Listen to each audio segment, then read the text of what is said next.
नमस्कार विद्यार्थी मित्रांनो, आपण आपल्या BA भाग 3च्या अभ्यासक्रमात आंतरजालावरील मराठी या अभ्यासपत्रिका 10 मधील मुद्द्यावरती चर्चा करत होतो. तर यात आपण आंतरजालावरील मराठी विषयक लेखनाचं जे स्वरूप आहे त्यावरती चर्चा केली आणि आंतरजालावर मराठी भाषा आणि साहित्याविषयी काम करणारे ज्या संस्था आहेत त्यांच्या संदर्भातली चर्चा आपण करत होतो. तर आपल्याला इंटरनेटवरती आज बऱ्याचशा वेबसाईट उपलब्ध आहेत की ज्यामधून मराठी विषयीची माहिती किंवा लेखन आपल्याला करता येऊ शकतं.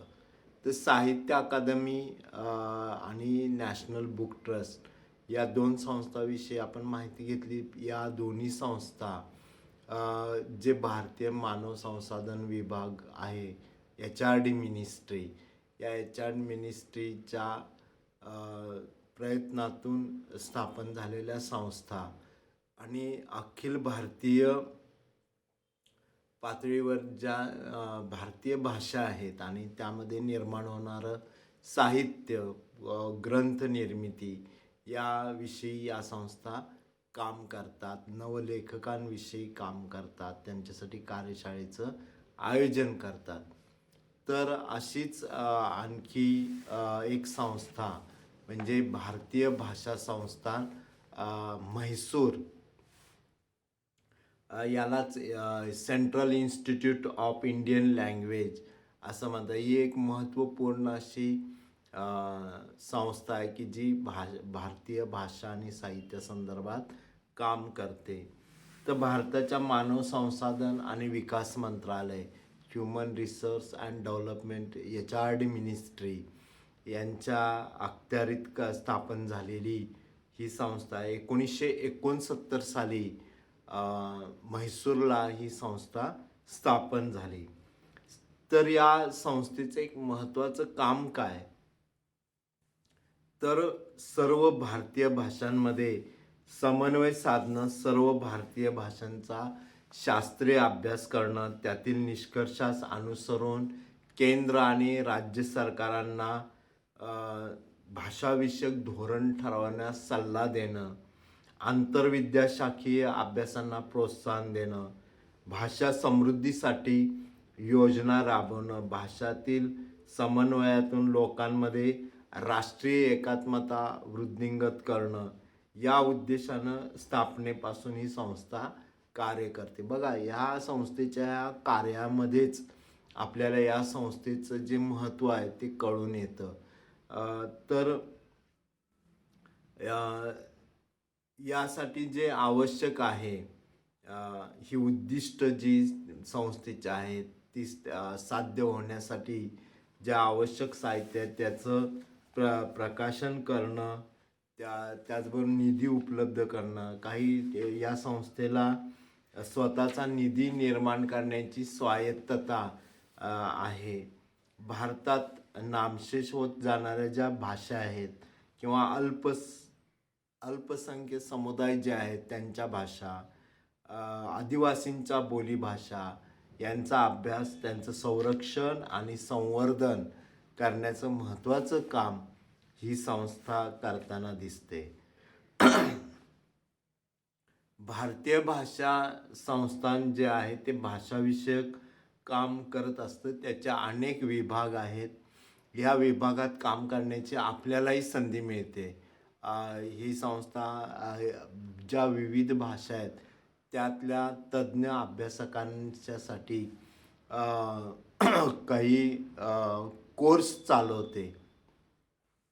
त्यावेळेला शिष्यवृत्ती देऊन हा अभ्यासक्रम पूर्ण केला जातो आणि त्यामध्ये भाग घेणाऱ्या व्यक्तींकडनं मग भाषाविषयक कामही होताना दिसतं. तर इथे सुद्धा आपल्याला जायला भाषेच्या विद्यार्थी म्हणून, अभ्यासक म्हणून एक संधी उपलब्ध आहे. या संस्थानाचा जो भाषाविषयक जे विभाग आहे त्याच्यात राष्ट्रीय अनुवाद अभियान जे आहे, नॅशनल ट्रान्सलेशन मिशन. तर ह्या नॅशनल ट्रान्सलेशन मिशनचा एक महत्त्वाचा विभाग इथं आहे की ज्यामुळं सगळ्या भाषांमधलं साहित्य एकमेकापर्यंत पोहोचायला लागलंय. संविधानाच्या 8व्या परिशिष्टात नोंदवलेल्या ज्या सर्व भारतीय भाषा आहेत त्या भाषांतराच्या माध्यमातून ज्ञानाचा प्रसार करणे हा महत्त्वाचा या मिशनचा हेतू आहे. एक प्रकारची राष्ट्रीय एकात्मता जी म्हणतो आपण ती भाषेनं पण निर्माण होते. भाषिक एकात्मता जी आहे ती निर्माण करायचं काम ही संस्था करते. त्यामुळं त्या कामात मग साहित्येतर जे महत्त्वाच्या ग्रंथ आहेत त्यांचे भाषांतर, त्याचबरोबर प्रकाशन, भाषांतरकारांना प्रशिक्षण, इंग्रजी व भारतीय भाषांमधील यंत्राधारित भाषांतराला प्रोत्साहन, शब्दकोशांची निर्मिती, भाषांतरविषयक वेगवेगळे कोर्सेस यासारख्या गोष्टी, त्याचबरोबर त्याला अर्थसहाय्य देणं, काही भाषांतराशी निगडीत नियतकालिकं तसेच भाषांतरित ग्रंथांच्या प्रकाशनांना पाठबळ, त्याचबरोबर क्षेत्रीय भाषांतर उत्सव, चर्चासत्र, कार्यशाळा, पुस्तक प्रदर्शनं या गोष्टींचं आयोजन ही संस्था करताना दिसते. भाषांतर अभ्यासाचा एक ज्ञानसंचय उभारणं हे मिशनचं उद्दिष्ट आहे. म्हणजे राष्ट्रीय अनुवाद अभियानच म्हटलेलं आहे. त्यामुळे ह्या मिशनमध्ये महत्त्वाचं काम जे आहे ते भाषांतराच्या माध्यमातून ज्ञानसंचय करणं. मिशनच्या वतीने 5 डाटाबेसची निर्मिती पण करण्यात आली आहे. भारतीय विद्यापीठांचा database, national register of translators, प्रकाशकांचा डाटाबेस. म्हणजे हे जे नॅशनल रजिस्टर ऑफ ट्रान्सलेटर्स आहेत NRT, यामध्ये जे भाषांतरकार आहेत देशभरात त्यांच्या नावाची नोंदणी केली जाते. विविध जे अभ्यासक आहेत त्यांची नोंदणी केली. म्हणजे साहित्य अकादमी कडेही अशा नोंदी आपल्याला दिसतात की आपल्याला अमुक एका विषयाचं पुस्तक लिहून घ्यायचं आहे किंवा त्याच्यातलं तज्ज्ञ कोण आहे हे समजून घेण्यासाठी या NRT सारख्या नोंदणीची आपल्याला मदत होते. तर त्यातून आपण मिशनकडून भाषांतराचे प्रकल्प घेऊन आपण अर्थप्राप्ती करू शकतो. भाषांतर म्हणून आपल्याला एक चांगलं करिअर आत्ताच्या काळामध्ये करायला संधी उपलब्ध आहे. भारतीय साहित्य संस्था हे जे भाषा संस्थान आहे याकडनं जे सहाय्यता अनुदान दिलं जातं ते कशाला तर भारतीय भाषामधील पुस्तकांचं तुम्हाला प्रकाशन करता येतं, नियतकालिकांचं प्रकाशन करता येतं, पुस्तकांची खरेदी, कार्यशाळा, भाषा शिक्षण, लघु कालावधीचे अभ्यास प्रकल्प यांच्यासाठी ज्या स्वयंसेवी संस्था काम करतात त्यांना अर्थसहाय्य दिलं जातं. आणि त्या संदर्भातली जी योजनांची माहिती आहे ती संकेतस्थळावर उपलब्ध आहे. आपण विद्यार्थी शिक्षक लाभ घेऊ शकतो. या भाषा संस्थांच्या वतीनं कन्नड, बंगाली, तमिळ भाषा शिक्षणाचे ऑनलाईन कोर्सेस सुरू आहेत. विविध योजना प्रकल्प इथं हाती घेतल्या आहेत. त्या संदर्भात आपली मातृभाषा सोडून इतर भारतीय भाषा शिकण्यासाठी 10 महिन्यांचा भाषा प्रशिक्षण पदविका कार्यक्रमी संस्थांच्या वतीनं दरवर्षी घेतला जातो. म्हणजे हा अभ्यासक्रम पूर्ण करा. आपली जी मातृभाषा आहे त्याशिवाय इतर भाषा म्हणजे आपण मराठी बोलतो पण आपल्या आजूबाजूला गुजराती आहे, कन्नड आहे, तमिळ आहे, तर या भाषासुद्धा आपल्याला शिकवण्याचे अभ्यासक्रम इथे आहेत. 10 महिन्यांचा तो कोर्स उपलब्ध आहे. संस्था या हा जो अभ्यासक्रम चालतो त्यासाठी 5 क्षेत्रीय केंद्र पण उपलब्ध आहेत आणि याचा लाभ विद्यार्थी शिक्षक घेताना दिसतात. हे जे संस्थान आहे याची विविध कार्यासाठी काही केंद्राची स्थापना पण त्यांनी केलेली आहे.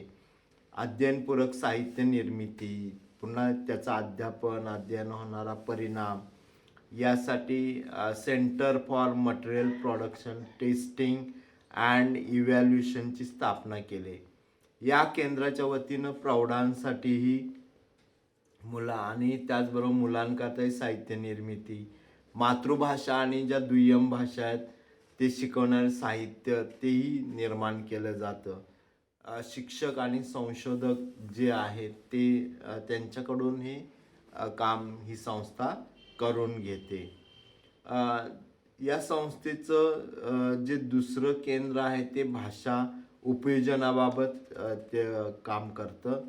Centre for applied language sciences हे उच्चार विज्ञान म्हणजे स्पीच सायन्स किंवा फोनेटिक्सवर काम करतं.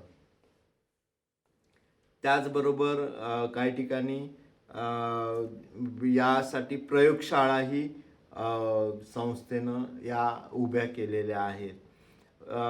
मानसशास्त्रीय भाषा परिणाम जो आहे सायको लिंग्विस्टिक याचाही अभ्यास या दृष्टीनंही अभ्यास इथं केला जातो. बघा, फोनेटिक्सच्या माध्यमातून अभ्यास होतोय, सायको लिंग्विस्टिकच्या अंगानेही इथे अभ्यास केला जातो. या केंद्रामार्फत भाषा विषय शिकवणाऱ्या प्राथमिक शिक्षकांपासून सर्व शिक्षकांसाठी उजळणी वर्ग पण घेतले जातात. त्या शिक्षकांना पण अध्यापन प्रक्रिया सुलभ करताना भाषा विषयाच्या बाबतीत कसं धोरण ठेवावं या संदर्भात असे उजळणी वर्ग आयोजित केले जातात. त्यानंतर आपण पाहतो की भारत हा बहुसांस्कृतिक, बहुभाषिक, भौगोलिकदृष्ट्याही वेगवेगळा असा देश दिसतो. तर हे जे भौगोलिक स्वरूप आहे त्यामुळं पण भाषेवरती परिणाम झालेला दिसतो आणि त्यातनंही भाषेचं वेगळेपण दिसतं. तर भूगोलानुरूप भाषा कशी बदलते त्याचाही अभ्यास या संस्थेमार्फत केला जातो. भारताच्या वेगवेगळ्या भागात भाषा कशी बदलत जाते याचाही अभ्यास जिओलिंग्विस्टिक च्या माध्यमातून केला जातो. म्हणजे मानसशास्त्रीयदृष्ट्या, भौगोलिकदृष्ट्या भाषांच्या स्वरूपाचा अभ्यास केला जातो. भाषानिहाय नकाशे बनवण्याचं आणि त्यात कालानुरूप बदल करण्याचं पण काम केलं जातं. भाषा साक्षरता, बोलीभाषा, आदिवासी भाषा, अल्पसंख्याकांच्या भाषा अशा विविध परिणामावर आधारित नकाशे त्यांचे बनवले जात आहेत. काढलेल्या निष्कर्षांची माहिती इतर अभ्यासकांपर्यंत पोहोचवायचाही प्रयत्न केला जातो. संस्थेचे स्वतःचे मुद्रणालय आहे, म्हणजे स्वतः छपाई पण तिथे पुस्तकांची केली जाते. विविध पुस्तक प्रदर्शनातून त्या संस्थेची जी प्रकाशनं आहेत ती लोकांपर्यंत पोहोचवण्याचा प्रयत्न केला जातो. आता त्यांचं संस्थेचं स्वतंत्र ग्रंथालय, जसं साहित्य अकादमीचं स्वतंत्र ग्रंथालय आहे, असंख्य पुस्तकं तिथे उपलब्ध, तसं ह्या भाषा संस्थांचंही म्हैसूरच्या ग्रंथालय आहे आणि त्यामध्ये जवळजवळ 64 हजारापर्यंतची पेक्षा जास्त पुस्तकं उपलब्ध आहेत. 250 पेक्षा जास्त मासिकं त्या ग्रंथालयात नियमित येतात. मायक्रोफिल्म, डिजिटल साहित्य अशा पारंपरिक आणि आधुनिक भाषा विज्ञान विषयक साहित्यानं हे ग्रंथालय भरलेलं आहे. संस्थांनी विभागीय केंद्रामार्फत आपले कार्य देशाच्या विविध भागात सुरू केलंय. त्यातले एक पूर्व विभागात भुवनेश्वर इथं म्हणजे केंद्र आहे. या केंद्रात म्हणजे भुवनेश्वरचं जे केंद्र आहे तिथं आसामी, बंगाली, ओडिसी भाषेचं अध्यापन केलं जाते. त्याचबरोबर पश्चिम विभागीय केंद्र पुण्यात आहे, पुण्याचं डेक्कन कॉलेज. तिथं गुजराती, मराठी, सिंधी भाषेचं अध्यापन होतं. दक्षिणात म्हैसूरला केंद्र आहे, तिथं कन्नड, मल्याळम, तमिळ, तेलुगू भाषांचं अध्यापन होतं. उत्तरेत पंजाब विद्यापीठ पतियाळा, तिथं काश्मीरी, पंजाबी आणि उर्दू भाषांचं अध्यापन होतं. आणि गुवाहाटीला जे केंद्र आहे तिथं मणिपुरी, नेपाळी भाषा शिकवल्या जातात. याशिवाय उर्दू भाषेसाठी हिमाचल प्रदेशातील सोलन आणि उत्तर प्रदेशातील लखनौ येथे स्वतंत्र 2 केंद्र उर्दूसाठी स्थापन केलेले आहे, म्हणजे कार्यरत आहेत. तर अशा या केंद्रांमधनं भाषाविषयक शिक्षण दिलं जातं. भारतीय भाषा संस्थांमार्फत नॅशनल बुक ट्रस्ट, साहित्य अकादमी आणि इतर अनेक संस्थांच्या सहयोगानं भाषा भारती दालन उभं करण्यात आलं. हे महत्त्वाचं आहे. भाषा भारती दालन यामध्ये विविध पुस्तके, मुद्रित साहित्य आणि डिजिटल साहित्यासोबत विविध भाषाविषयक रचनांची निर्मिती करण्यात येत आहे. संस्थेमार्फत वेगवान संकेतस्थळ सुरू करण्यात येत आहे. देशातील नाही तर जगभरातील अभ्यासकांना अनेक संदर्भ आणि म्हणजे संदर्भ ग्रंथ, संदर्भ साधनं या माध्यमातून उपलब्ध करून देण्याचं काम केलं जाते. तर असा हा जो भाग आहे तोही महत्त्वाचा आहे. या संस्थेची माहिती www.ciil.org या संकेतस्थळावर उपलब्ध आहे. तर भाषेविषयक आपल्याला संगणकाचं ज्ञान आणि इतर भाषेची जाण असेल तर अनेक संधी आपल्याला उपलब्ध आहेत. आणि संस्थेच्या संकेतस्थळावरती मराठी भाषिक म्हणून आपण मराठीचे अभ्यासक म्हणून म्हणा तर आपल्याला अशी संधी तिथं शोधता येते आणि ते ज्ञान मिळवता येतं.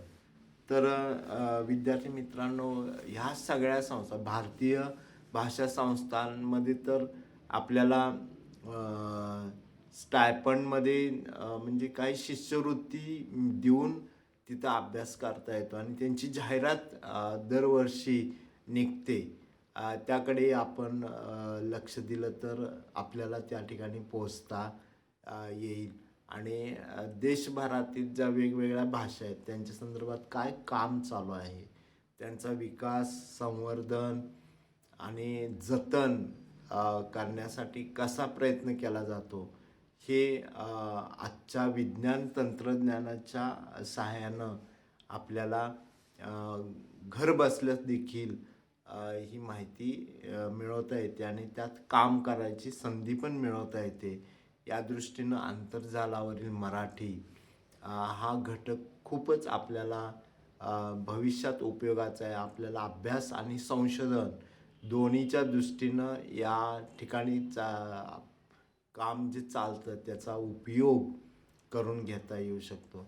तर विद्यार्थी मित्रांनो, ही जी चर्चा आपली चालू आहे ती चालू असताना आणखी एक मुद्दा इथे महत्त्वाचा आहे, तो म्हणजे आंतरजालावर मराठी विषयक लेखन कसं करायचं. तर आंतरजालावर मराठी लेखन करत असताना आपल्याला स्वतःचं संकेतस्थळ निर्माण करावं लागेल किंवा इतर आंतरजालावर आपणास लेखनाची संधी मिळवता येऊ शकते. विश्वकोश, विकिपीडिया, ब्लॉग लेखन, मग त्यात स्वतःचा ब्लॉग करू शकता. फेसबुक मध्ये अकाउंट काढून फेसबुकवरती देखील आपण आपल्याला जे माहिती आहे, ज्ञान आहे ते मांडून त्याविषयी आपण ते संकेतस्थळावरनं संदेश पाठवू शकतो. अशा अनेक ठिकाणी आपण मराठी भाषेतनं लेखन करू शकतो. म्हणजे फेसबुकवरती, ब्लॉगवरती, विकिपीडिया, विश्वकोश या संदर्भात आपण नोंदी करू शकतो. आणि त्यासाठी अडचण काय आहे तेही लक्षात घ्या की आपण वेगवेगळ्या पद्धतीने तिथे मांडणी करू शकतो. तर ही चर्चा आपली अशी चालू राहणार आहे. तोपर्यंत धन्यवाद.